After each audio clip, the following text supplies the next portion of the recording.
Hola, buenos días a vosotros, buenas tardes. Muchas gracias por estar ahí. Bueno, pues en principio lo que hemos querido en este webinar era haceros una presentación general con una aplicación práctica en concreto de la gestión de riesgos de la gestión de compliance. Como sabéis, la gestión de compliance es un área muy importante dentro de las empresas, es una de las, como veremos, de las líneas de defensa dentro del proceso de gestión de riesgos y de la implementación de gestión de riesgos en las empresas. Y lo que queremos es daros una visión general, un esqueleto completo de todo el proceso de gestión de riesgos, cada una de las áreas de este proceso de gestión de riesgos, cómo impacta dentro de la empresa para esta implementación. Y el objetivo, bueno, pues a través del máster, como se ha visto en másteres anteriores, es el conseguir una implementación dentro de las propias empresas. Elegís cada una de las empresas en las que estéis trabajando, en las que queréis hacer el análisis, para conseguir implementar a lo largo de todo el año este proceso de gestión de riesgos y conseguir ese informe que siempre pedís de cómo elaborar un documento que te permita recoger tanto el manual como las políticas, como todos los procedimientos del proceso de gestión de riesgos.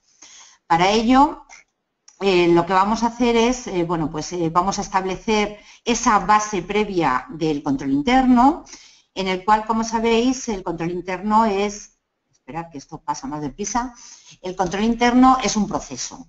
Veremos el origen de todo el proceso de control interno muy esquemáticamente, pero para que tengáis una línea general. Y este proceso, como sabéis, se lleva a cabo por toda la organización. Estamos hablando tanto del presidente de una compañía como del último becario, el último empleado que entra dentro de la compañía. Es un trabajo en equipo, es, como bien dice, el proceso llevado a cabo para implementar esta gestión de riesgos, y si no es con el apoyo de toda la organización es muy difícil llevarlo a cabo.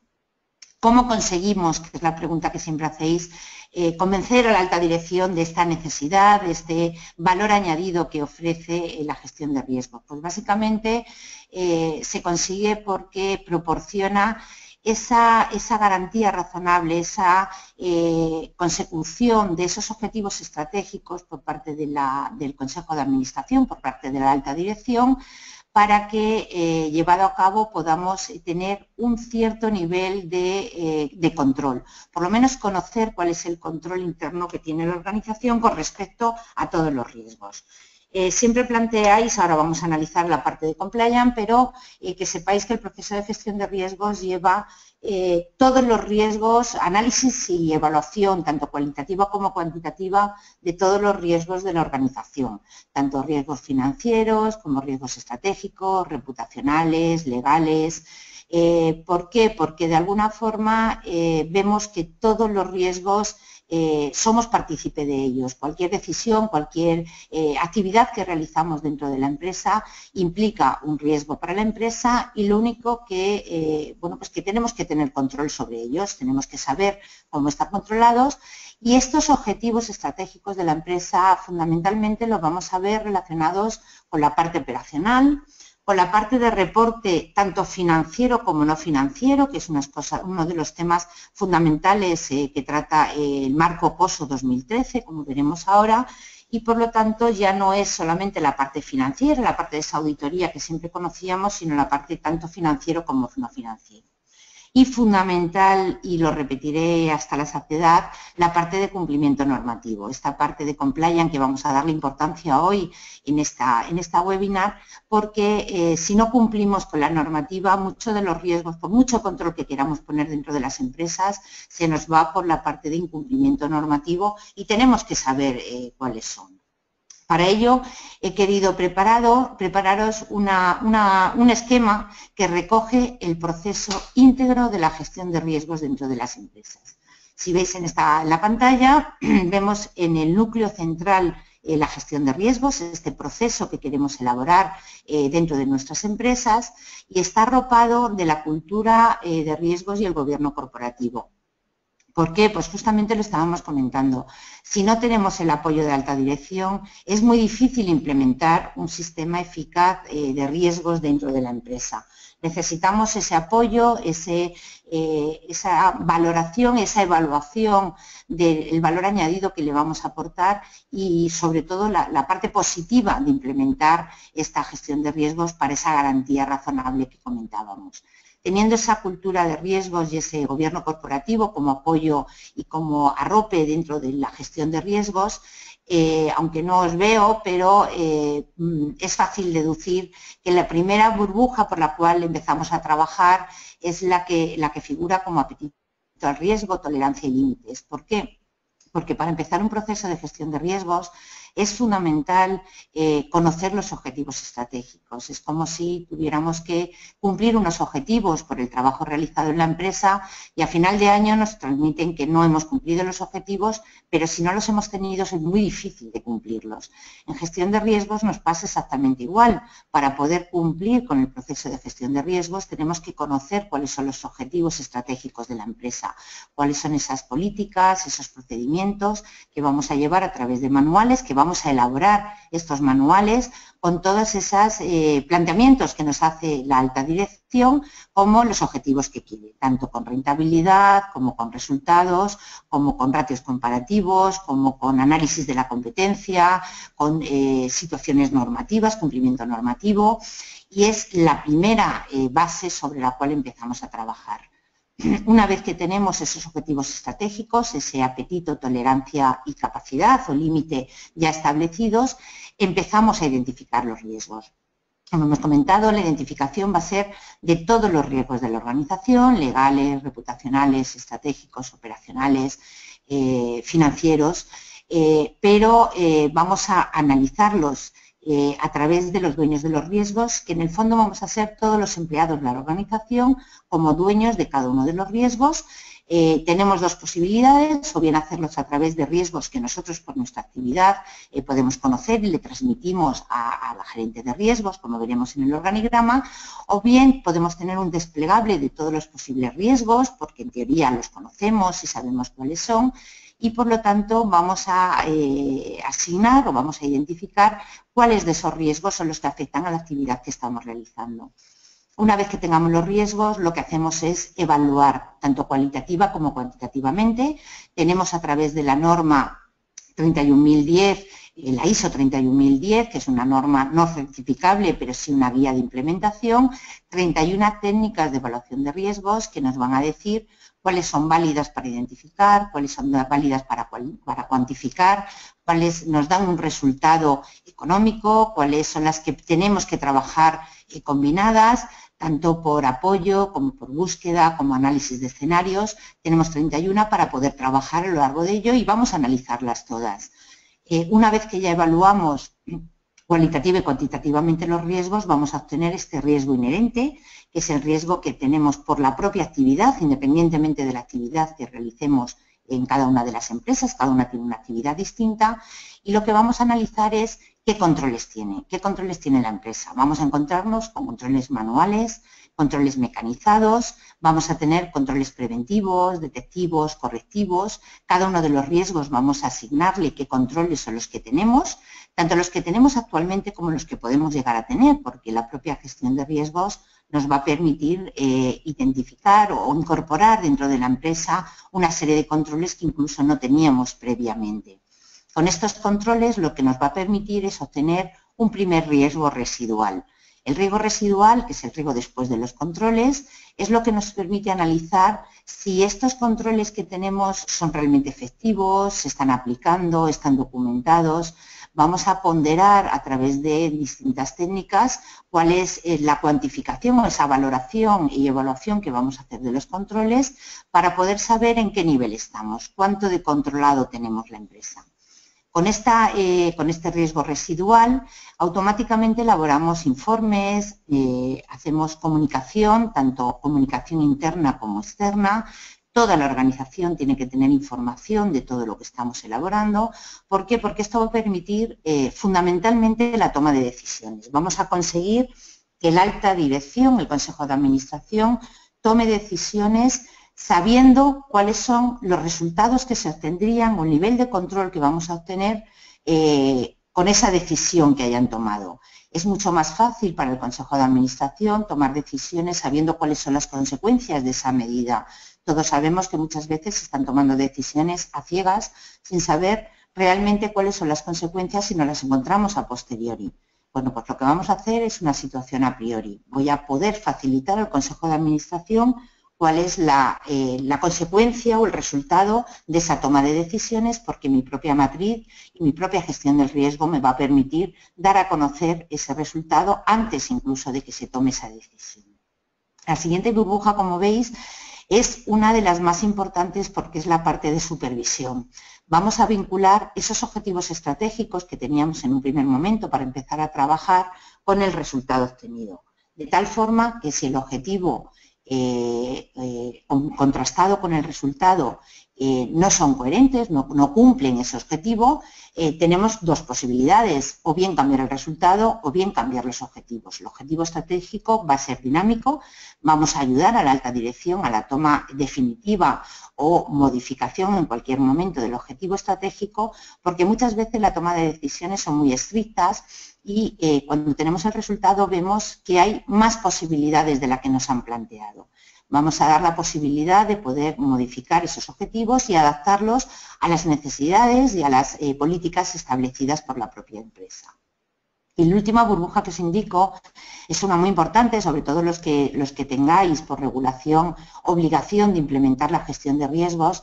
Todas las normativas, sea cual sea el país que la tenga implementada, hay un articulado dentro de la normativa que establece la obligatoriedad por parte del Consejo de Administración como máximo responsable de facilitar al menor coste posible tanto los recursos humanos como capital, como informática necesaria para poder implementar una gestión eficaz de riesgos. Es el arma fundamental que tenéis. Ya sabéis que cuando tenemos normativa es mucho más fácil de convencer a la alta dirección de que si tenemos que implementar un proceso de gestión de riesgos, lógicamente necesitamos recursos para ello, tanto recursos humanos como dinero, como recursos informáticos.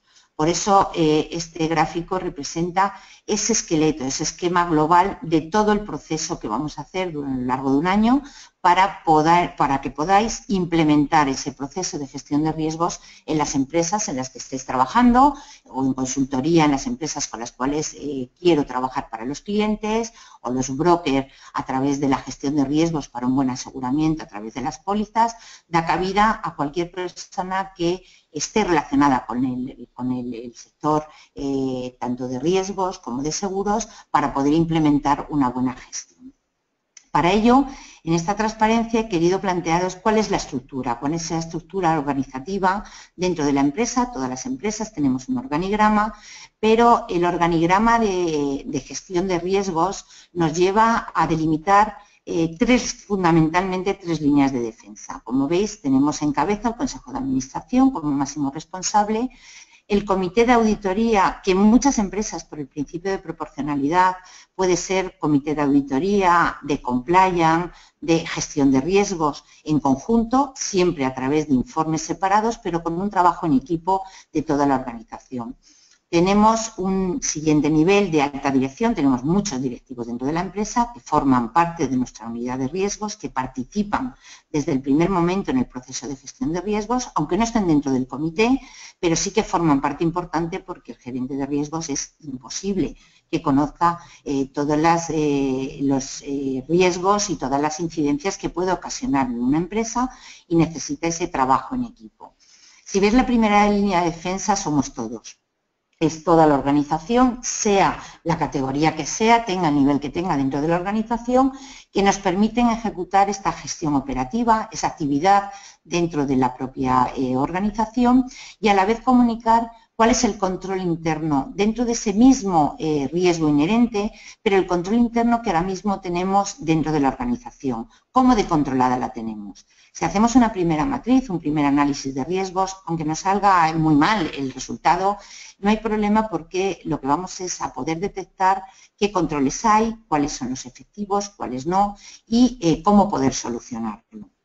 Una vez que tenemos esos primeros cuestionarios, análisis, estructuras, ratios comparativos, indicadores de esa primera línea de defensa, pasamos a una segunda línea de defensa, que es la parte más de control, en la cual nos encontramos con control financiero. Todos sabemos que evidentemente hay áreas de departamento financiero que establecen unos controles importantes, control de seguridad por normativa de ISO o certificaciones específicas de cada país, el control específico de gestión de riesgos, que es el que estamos implementando dentro de la empresa, calidad, la ISO 9001 de calidad, que muchas empresas evidentemente ya la tienen, control de inspección, cumplimiento normativo, la parte de compliance. Muchos países, incluso el Código Penal, como pasa en España, ya tienen obligación de establecer un compliance como una persona independiente dentro de la organización para cumplimiento normativo de la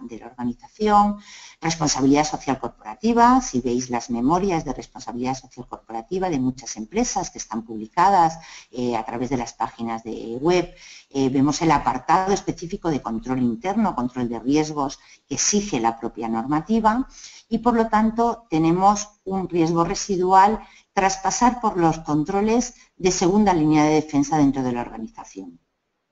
¿Qué tenemos en la tercera línea de defensa? Pues lógicamente tenemos una auditoría interna, pero esta auditoría interna ya no va a ser una auditoría interna contable. Ahora es una auditoría interna contable adaptada a riesgos, es decir, nuestro auditor interno, que hasta ahora era contable, tiene que revisar una matriz, tiene que revisar unos mapas de riesgos, tiene que revisar unas políticas y procedimientos, unos manuales, y por lo tanto tiene que tener una formación y una cultura en riesgos que muchos de los alumnos que son auditores internos se pide en el propio máster, porque es la base fundamental o la formación fundamental para complementar esa auditoría interna que nos viene a través de la implementación de la gestión de riesgos.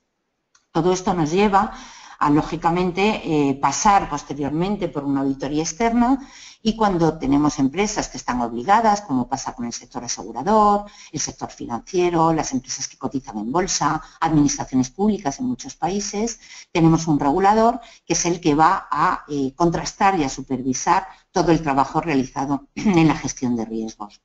Sí que es verdad que el regulador en ningún momento nos puede decir qué riesgos asumir, qué controles establecer. Lo único que nos pueden controlar o regular es que los objetivos estratégicos estén acorde a los resultados. Si no cumplimos los objetivos estratégicos, tenemos que modificarlos o modificar los resultados, porque es la base fundamental del regulador, la supervisión que nos está realizando.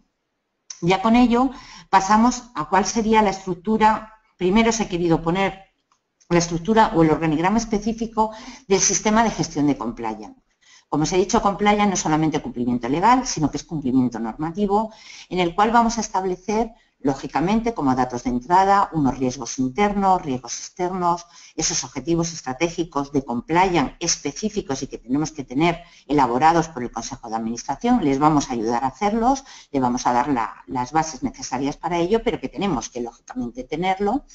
Dentro del proceso de compliance vamos a guiarnos por los principios de buen gobierno, sistema de gobierno corporativo, vamos a establecer cuáles son las pautas de honorabilidad y cumplimiento de formación del propio Consejo de Administración. Por lo tanto, vamos a establecer como manuales las políticas de compliance.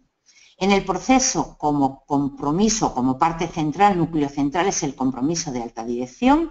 Como hemos comentado, es importantísimo que tengamos el apoyo de alta dirección. Vamos a tener función específica de compliance, que la normativa obliga a que el oficial de cumplimiento sea totalmente independiente de cualquier función, tanto comercial como productiva, dentro de la organización.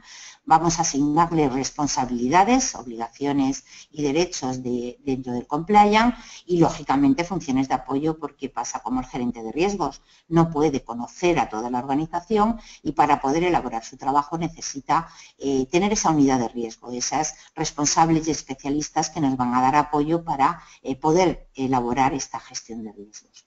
Para ello, en el desarrollo vamos a hacer planificación y objetivos específicos de la gestión de compliance. Vamos a implementar tanto la parte operacional como la parte de control para obtener riesgos inherentes y riesgos residuales. Vamos a hacer una evaluación de desempeño con los informes tanto internos como externos. Vamos a evaluar los resultados para gestionar el incumplimiento que se pueda producir, que es la base fundamental, y sobre todo la mejora continua. Como veis, es un bucle en el cual volvemos otra vez al principio para volver a identificar, volver a analizar y así constantemente, porque gestión de riesgos es un trabajo totalmente dinámico. Tengo gestión de riesgos y me va cambiando constantemente, por lo tanto necesito esa implementación a través de una herramienta o a través de un sistema en nuestro propio informática de la empresa para que sea totalmente dinámico. Si comparamos este sistema de gestión de compliance que acabamos de ver con la normativa o las guías de implementación que hay ahora mismo en vigor, nos encontramos que tenemos COSO. Como sabéis, COSO surge en el año 92 a través del COSO 1 por la situación que se producía con respecto a Enron, la situación de Enron, que nos lleva a que un grupo de trabajo pues elabora unos documentos como manuales, informes que hay que establecer para dejar documentado cuál sería el análisis o el control que tenemos dentro de la empresa. COSO 1 se complementó en el año 2004 con COSO 2 porque faltaban componentes, faltaban información para poder llevar este análisis de gestión eficaz y, como muchos sabréis, en el año marco COSO 2013 de aplicación el 31 de diciembre del 2014, las empresas que están obligadas al cumplimiento de COSO pues tienen la guía de implementación del marco COSO, que es el que os presento actualizado, que lo que hace es básicamente establece los 5 componentes de COSO 1, pero ya no en distintas divisiones, sino que ya nos dice que puede haber un análisis de gestión de riesgos de la propia entidad en global, con todos los riesgos de la entidad, pero también lo puedo hacer por divisiones, lo puedo hacer por unidades operativas, lo puedo hacer por distintas funciones.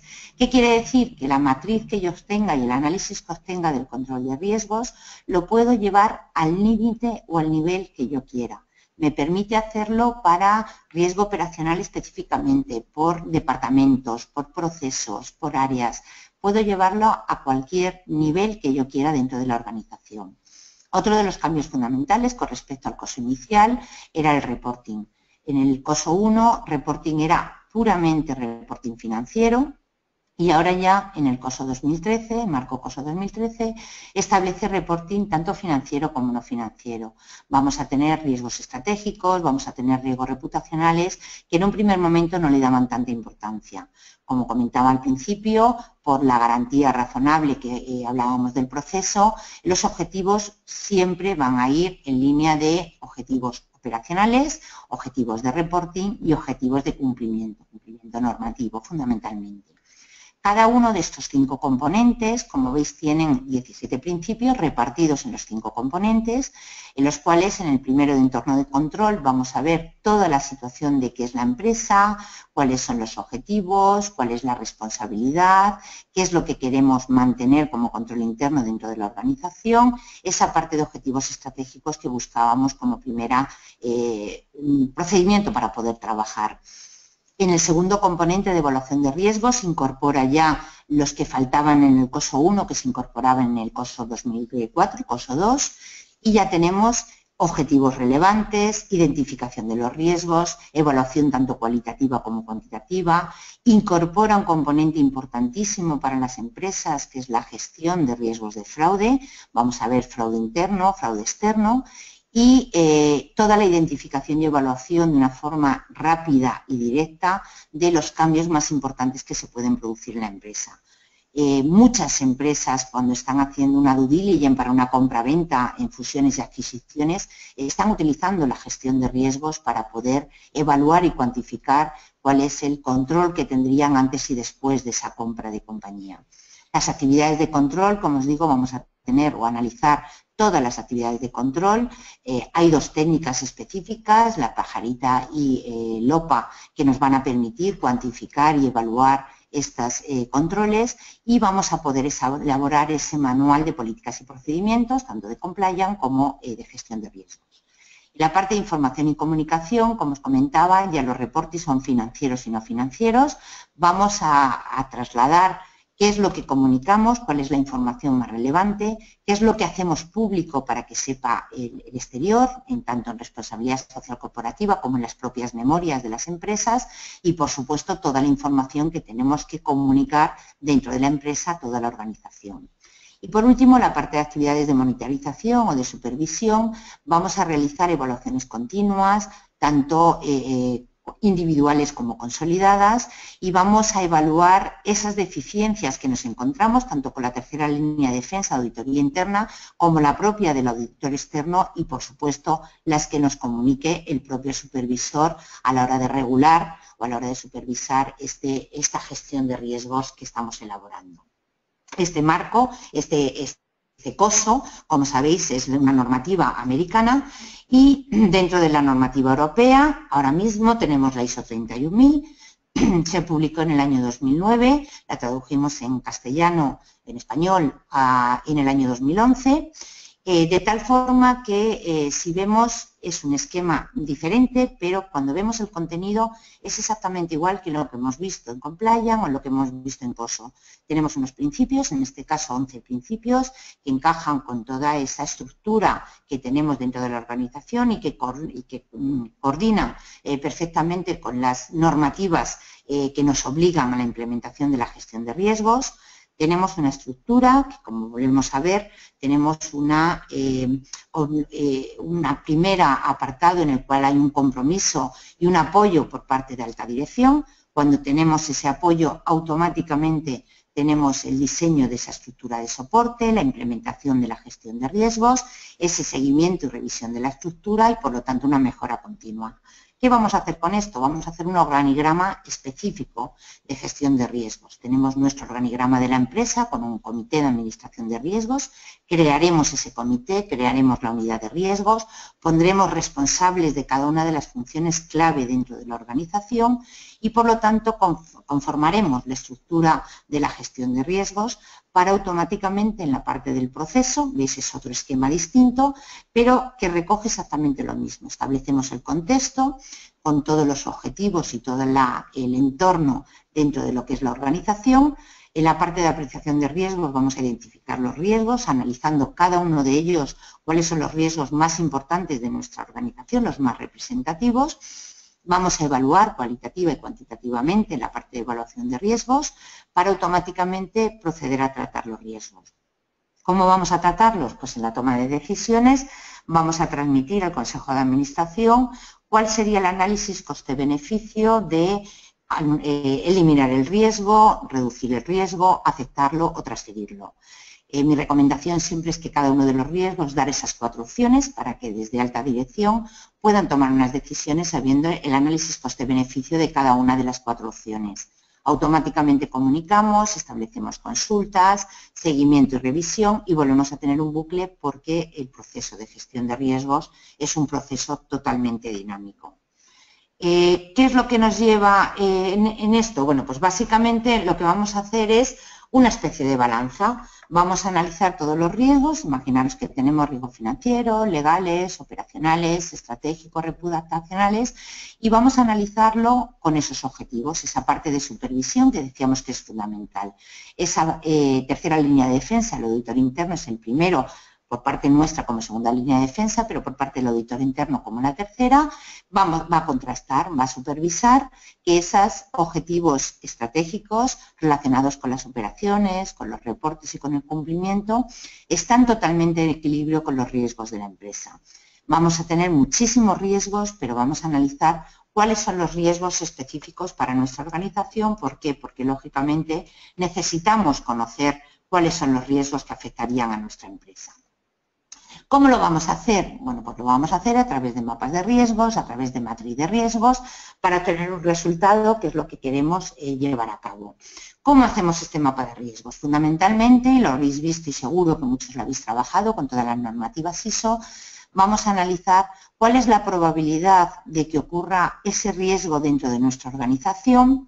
Y una vez que comunicamos o conocemos la probabilidad por la frecuencia que se puede dar de ocurrencia, vamos a ver cuál es el impacto. El impacto lo vamos a ver tanto cualitativo como cuantitativo, es decir, vamos a evaluar económicamente cómo se materializaría en nuestra empresa ese riesgo, cuál sería esa pérdida máxima posible, ese mayor impacto que puede tener nuestra organización, y le vamos a dar una leyenda, le vamos a dar un texto cualitativo para poderlo sacar luego público sin tener que dar mucha más información de la que queremos comunicar. Eso lo vamos a llevar a través de una matriz, normalmente 5×5, puede ser 10×10, podemos hacerlo más sencilla de 3×3, que básicamente lo que nos va a dar es ese rango de valoración tanto cualitativa como cuantitativa en probabilidad y en impacto que vamos a organizar dentro de nuestra organización. Esos colores del verde, el amarillo y el rojo, que es el semáforo famoso en todos los procesos del mapa de riesgos, la matriz de riesgos, lo que nos va a delimitar es ese apetito al riesgo, ese primer componente fundamental para empezar a trabajar. Yo tengo que saber si la organización está, cuál es la parte de apetito al riesgo, cuál es la parte de tolerancia en el cual se sale del confort, pero podemos seguir manteniendo ese riesgo dentro de la organización, y qué riesgos entrarían en esa zona preocupante, esa zona roja, en el cual tenemos que empezar a tratar.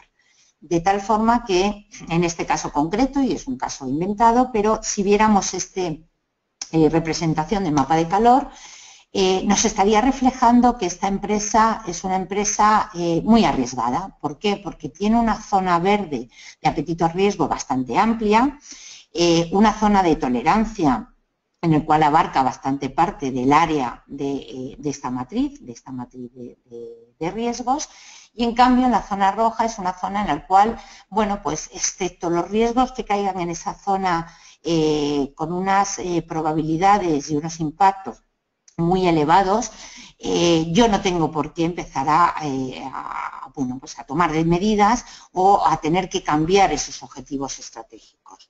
Si lo llevamos esto a leyenda, estaríamos recogiendo que, a ver si se cambia la transparencia, vale, estaríamos recogiendo en estos niveles de riesgo, pues que el nivel alto sería: tengo que empezar a tomar todas las actividades de control que sean posibles dentro de la organización, siempre tener en cuenta a través del análisis coste-beneficio, porque muchas veces el poner unas medidas de control es un coste mucho mayor del beneficio que nos puede reportar, pero como estamos haciendo ese análisis coste-beneficio, vamos a poder cuantificar el coste y el beneficio que supone.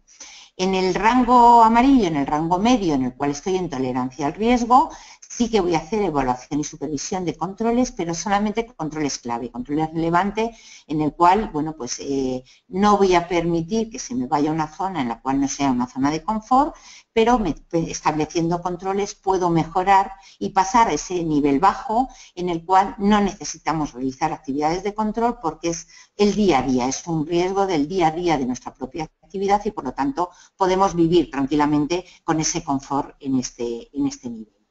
¿Qué controles vamos a ver? Fundamentalmente, bueno, vamos a tener controles manuales, controles mecanizados y vamos a trabajar fundamentalmente con controles preventivos, detectivos y correctivos. ¿Qué sería cada uno de estos controles?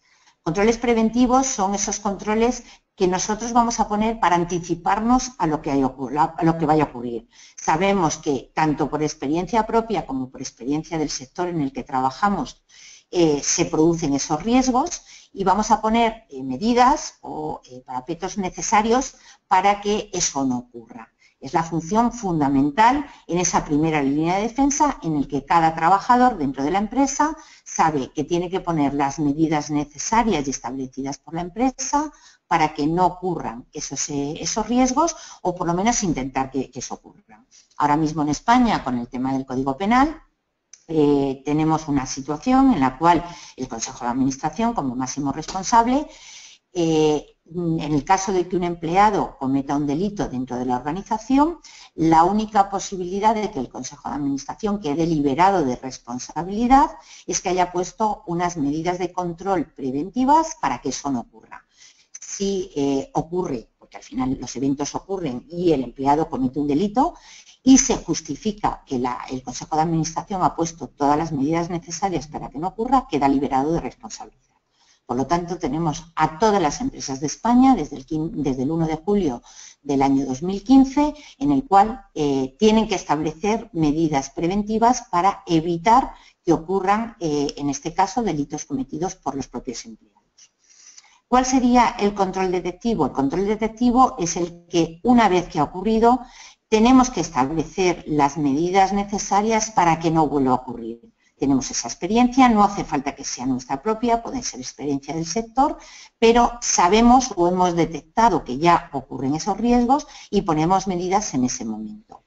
Y la parte de controles correctivos, vamos a establecer todos esos controles de cara a la toma de decisiones. Es decir, cuando le trasladamos a la alta dirección esas 4 opciones de asumir, transferir, eliminar eliminar o minimizar cada uno de los controles, ese control sería correctivo porque es la decisión tomada por la alta dirección, nos van a dar un responsable y un periodo para poner esas medidas, poner esos controles y por lo tanto los vamos a calificar como correctivos.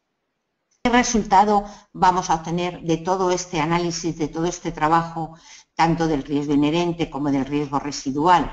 Bueno, pues básicamente lo que vamos a obtener es, en este caso, una representación de burbujas, que es muy gráfico a la hora de verlo.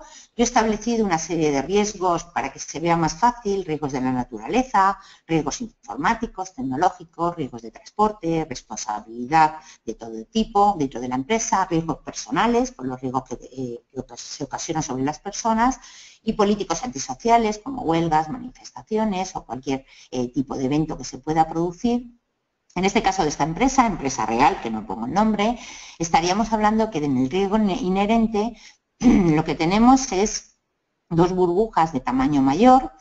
Lo que recogería es cuál es la experiencia que tenemos, tanto experiencia propia como del sector, del impacto que tienen estos riesgos dentro de la organización. Con lo cual, sin saber el nombre de la empresa, sabemos que tanto los riesgos de la naturaleza como los políticos antisociales son los que más han impactado en esta empresa y, por lo tanto, los más representativos, tanto por número de eventos como por impacto o por cuantía de coste que ha supuesto ese evento. Tenemos la parte de responsabilidad, en el cual tenemos un nivel de control de, en este caso, un 21% como riesgo inherente. Por lo tanto, sería una situación en que la empresa, por tema de demandas, por tema de reclamaciones, por tema de responsabilidad civil o responsabilidad penal cometida dentro de la empresa, pues ha tenido eventos importantes. Personales sería, pues imaginaros, fallecimiento, invalidez o situaciones ocasionadas a las personas. Tenemos un impacto pequeño dentro de la organización y, por lo tanto, el tamaño de la burbuja nos va a reflejar cuánto de representativo es esa magnitud de los riesgos que hemos evaluado dentro de la empresa. Como este es el riesgo inherente, lo que tenemos que hacer es compararlo, lógicamente, con el resultado del riesgo residual. Sí que es verdad que todas las empresas tienen riesgos, no podemos evitarlos, los riesgos están ahí, pero lo importante es saber cuánto de controlado lo tenemos. Para eso lo que vamos a hacer es ver cómo impacta o cómo hemos podido controlar. Esta subida, como habéis visto, del porcentaje de nivel de control de la empresa significa que esta empresa, a pesar de que tiene esos riesgos y el tamaño de las burbujas no ha cambiado porque el impacto de esos riesgos sigue siendo exactamente el mismo dentro de la organización, lo que hemos conseguido es poner unos controles preventivos, detectivos y correctivos que nos han permitido subir el nivel de control. Sí que es verdad que vemos que el de responsabilidad, por la situación de la empresa, hemos podido controlar, pero no excesivamente, porque únicamente se nos va un 57%, es decir, un poco más de la mitad del nivel de control. Quiere decir que la toma de decisiones por parte del Consejo de Administración va a ser fundamentalmente ver por qué estos controles que hemos puesto no son suficientes o no hemos puesto controles en la parte de responsabilidad y tenemos que establecer cuál es el análisis coste-beneficio para poner unos controles mayores y que ese 57% lógicamente no suba. Por lo tanto, ese porcentaje nos va a permitir saber cuánto de controlado tenemos los riesgos en la empresa y si es factible el establecer, lógicamente, unos controles superiores que nos permitan, bueno, pues estar en una situación de confort y no preocuparme de los riesgos de la empresa, sino realmente preocuparme de la actividad y de la fase productiva dentro de la organización. Si hacemos una comparativa en este cuadro conjunto, pues básicamente lo que estamos viendo es el riesgo inherente, lógicamente es un riesgo importante y los tenemos dentro de la organización, y lo que vamos a intentar por todos los medios es llegar a esos niveles de riesgo residual que nos permitan tener ese nivel de control que va a dar un valor añadido y que va a permitir a la toma de decisiones dentro de la organización. Básicamente, con esto lo que queríamos era trasladaros este esquema general. Todo esto es lo que se ve a lo largo de un año en el máster. Esto conlleva a un informe de gestión de riesgos, aparte de los manuales, las políticas y procedimientos, los de tareas y responsabilidades, análisis DAFO, plan de continuidad de negocio, es decir, todo el procedimiento que sigue la empresa, porque no nos olvidemos de que estamos hablando de que es la gestión de riesgos global de la organización. Dentro del mapa de riesgos, la parte fundamental de compliance, o una de las fundamentales, es establecer cada riesgo tiene una normativa que lógicamente pues está regulando esos riesgos. Por lo tanto, la función de compliance nos va a permitir que nos identifique en cada uno de los riesgos cuál es la normativa aplicable, esa información de toda la normativa aplicable en función de la empresa en la cual estamos trabajando ahora. Normativa específica del sector financiero, del sector asegurador, de construcción, de servicios o cualquier empresa en la que estemos trabajando. En principio esto es lo que queríamos trasladaros. Quedo pendiente de cualquier pregunta que me queráis hacer. Muchas gracias por tu intervención, Isabel. Esperamos ahora las preguntas de nuestros asistentes. Mientras tanto, recordamos que este webinar ha sido grabado, de modo que lo recibirán posteriormente en su correo. Y bueno, aprovechamos también al mismo tiempo para animarles, en el caso de que este webinar les haya resultado interesante, que es lo que así deseamos y esperamos desde ALDE, a que soliciten información sobre los programas formativos de ALDE para la próxima convocatoria de julio. También, ante cualquier duda o cualquier comentario o sugerencia, nos la pueden hacer llegar a nuestro email, admisión@ealde.es, que nuestros compañeros estarán encantados de responderla cuanto antes. Bueno, parece que ya tenemos aquí algunos comentarios. Bueno, William nos pregunta que si los controles deben ser de naturaleza interna o externa, Isabel. A ver, tenemos controles internos y externos. Dentro de la parte de los controles, la fase detectiva, una de las opciones que le damos para el Consejo de Administración es la posibilidad, puesto que muchos riesgos no podemos eliminarlo, la posibilidad de transferir esos riesgos, que no deja de ser un control externo. Es decir, a través de pólizas de seguros yo puedo asegurar muchísimos de los riesgos. El riesgo lo sigo teniendo, pero la pérdida económica que puede suponer ese evento es una entidad, en este caso aseguradora, la que se cargaría o la que asumiría el coste necesario para ello, con lo cual vamos a tener tanto controles internos como externos. Perfecto. Esmeralda Morales nos pregunta, bueno, nos indica que si puedes poner un ejemplo de riesgo legal. Sí, a ver, la parte de los riesgos legales, lógicamente lo que implica es cumplimiento normativo. Como sabéis, todas las empresas tienen normativa tanto general para las empresas como específica por el tipo de actividad que regula.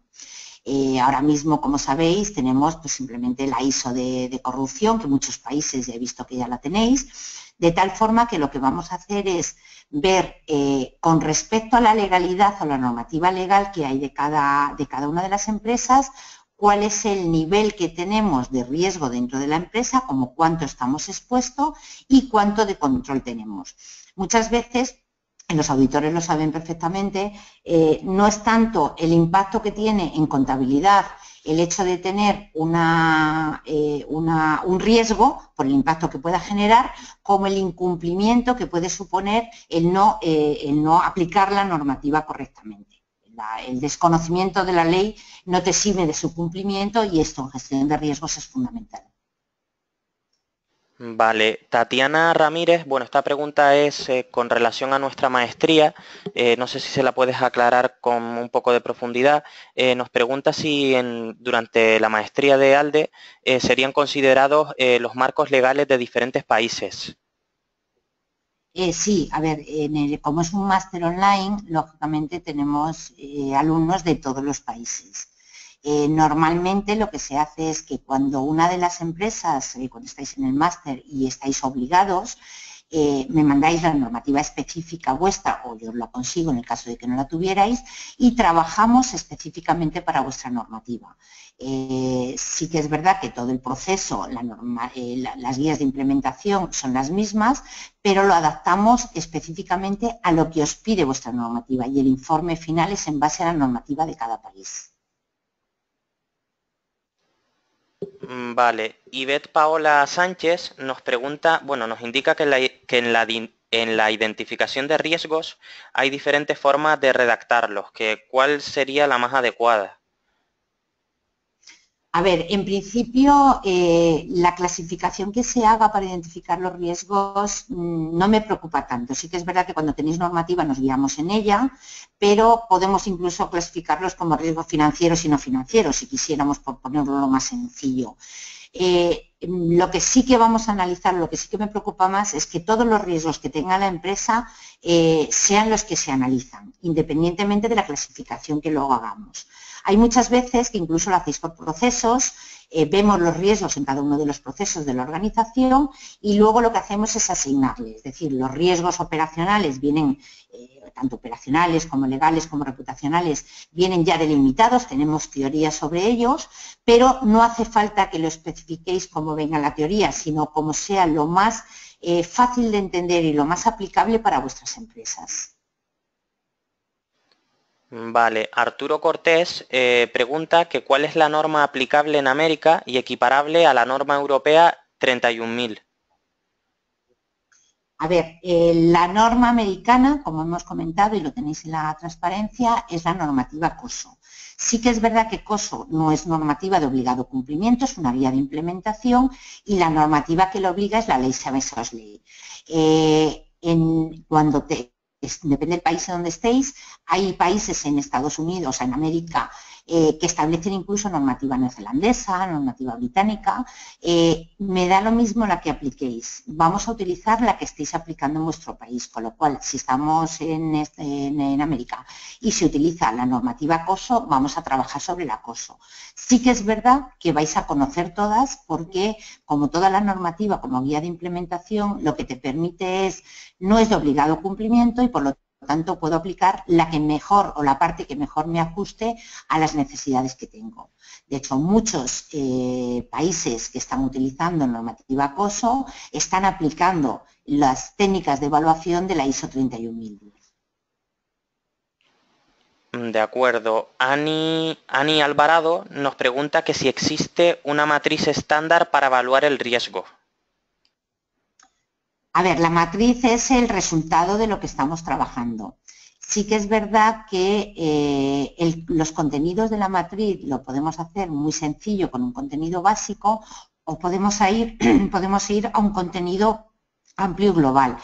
En el máster lo que hacemos es, os damos el completo, la matriz completa con todos los componentes que deberían de recoger, toda la documentación de cuestionarios, de casos prácticos, lo damos como modelo y lo que hacéis vosotros es adaptarlo a las necesidades de vuestra empresa, con lo cual hay veces que el completo se utiliza en la empresa y otras veces que únicamente utilizáis los componentes de la matriz que os aporta valor dentro de vuestra empresa. Pero siempre vais a tener el genérico, el más completo, para que podáis reducirlo, modificarlo y adaptarlo lógicamente también a vuestro lenguaje. Vale, Ronald Aguilar nos pregunta que qué sucede cuando en realidad las medidas de mitigación no logran realmente bajar el riesgo, sino que por el contrario lo pueden incrementar. Sí que es verdad que cuando establecemos unos controles para la parte del riesgo residual, lo normal es que cuando establezca un control, eso o se quede como esté o aumente el nivel de control. Y hay veces que nos ocurre que por intentar poner un control, lo que hacemos es empeoramos. En la implementación que hagamos, lo que vamos a poner son alertas. Cuando se produzca esa situación, automáticamente se nos produce un aviso. Y sí que es verdad que por muchos controles que queramos poner, es un riesgo residual, es decir, no podemos poner más controles porque por más cosas que pongamos no vamos a bajar o no vamos a llegar a subir el nivel de control que tengamos. En ese caso, lo que hacemos dentro de las 4 opciones, tenemos que tomar la decisión, o el Consejo de Administración tiene que tomar la decisión de que esos riesgos tiene que asumirlos porque no hay control posible para poderlo reducir. Vale, Juan Carlos Izquierdo pregunta que cuál es la mejor manera para identificar los riesgos, ¿por líneas de negocio o por procesos? A ver, si la empresa ya lo tiene estructurado por procesos, la mejor forma es como lo tengáis estructurado. Sí que es verdad que muchas veces cuando montemos la unidad de riesgos, al tener los responsables y los especialistas, en la parte de responsables de la unidad de riesgos vamos a incorporar a casi todos los directivos, simplemente pues para no tener cabreados a los directivos al crear un comité de administración de riesgos. ¿Qué quiere decir? Que si esos directivos están estructurados por procesos, lo vamos a continuar por procesos. Si lo tienen por áreas, lo vamos a establecer por áreas. Lo importante es conseguir identificar los riesgos de la forma más eficiente dentro de la organización. No vamos a cambiar el criterio que tenga la empresa porque lo que queremos es aportar el mayor valor añadido. Por lo tanto, si ya lo tenéis dentro de la empresa por procesos o por áreas, vamos a guiarnos sobre el mismo esquema que tengáis. Y luego vamos a poner el grupo de riesgos al que corresponde cada una de esa identificación. Vale, Marta Beatriz Peralta indica que, bueno, pregunta que qué pasa cuando no existe el apoyo de la alta dirección. Como os he comentado, esa es la primera lucha que tenemos dentro de la organización. ¿Qué es lo que hemos hecho? Hay varias opciones. O bien intentar comunicarnos, aunque sea por Skype, con los jefes vuestros para trasladarles esta información, porque la cultura de riesgos también hay que darle al Consejo de Administración y muchas veces son reacios a recibir esta formación. O bien lo que hacen otros alumnos es elaborar por su departamento, en el área en donde estén, elaborar la gestión de riesgos, trabajar todo el año sobre ese departamento, elaborar el informe, elaborar los cuestionarios y cuando tienen el informe final, que es el trabajo final de máster, lo presentan a la alta dirección. A partir de ese momento, como únicamente es extrapolar lo que se ha hecho al resto de la organización, cuando ya ven un resultado, directamente se ven implicados. Sí que es verdad también que a través de los cuestionarios y todos los casos prácticos que hacemos a lo largo de los módulos del máster, ellos mismos se van dando cuenta y a lo mejor en el módulo 1 todavía no están concienciados, pero muchos me han comunicado en el módulo 3 o en el módulo 4 que la alta dirección ha ido viendo el resultado de los casos y del trabajo que vamos realizando y que quieren ya implementar la gestión de riesgos.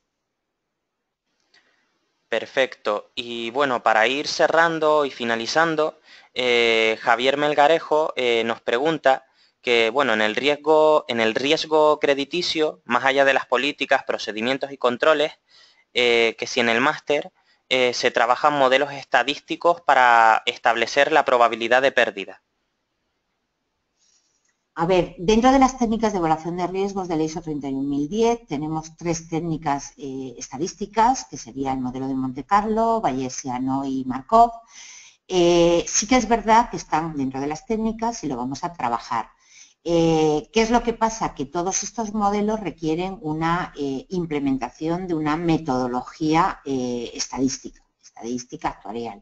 Cuando el alumno es matemático, que ya tiene estas herramientas, evidentemente trabajamos con ella y vemos cuáles son los resultados obtenidos por lo que son estadística puras, es decir, cuál es el resultado con distintas análisis de sensibilidad o con distintas variables a la hora de considerar. Pero sí que es verdad que cuando no lo tenéis implementado, tendríamos que contactar o tendréis que contactar con los informáticos para que o bien os implementen esa herramienta o bien os elaboren esa herramienta. ¿Por qué? Porque estamos hablando de fórmulas estadísticas a través de herramientas específicas informáticas. sí que trabajamos sobre ello, pero en el nivel que podamos, dentro de lo que tengáis en vuestra organización. Perfecto. Pues muchas gracias por tu intervención, Isabel. Esperamos que este webinar les haya resultado interesante a todos los asistentes. Les volvemos a recordar que ha sido grabado y que lo recibirán en su correo dentro de unos minutos. Y aprovechamos nuevamente una vez más a que si realmente les ha resultado interesante el contenido de esta presentación de hoy, a que soliciten información sobre los programas formativos de ALDE y en concreto sobre este máster en gestión de riesgos y también que si nos quieren realizar cualquier duda o consulta, que pueden ponerse en contacto en el email admisión@ealde.es. Así que sin más, muchas gracias, Isabel. Muchas gracias a vosotros. Un saludo para todos.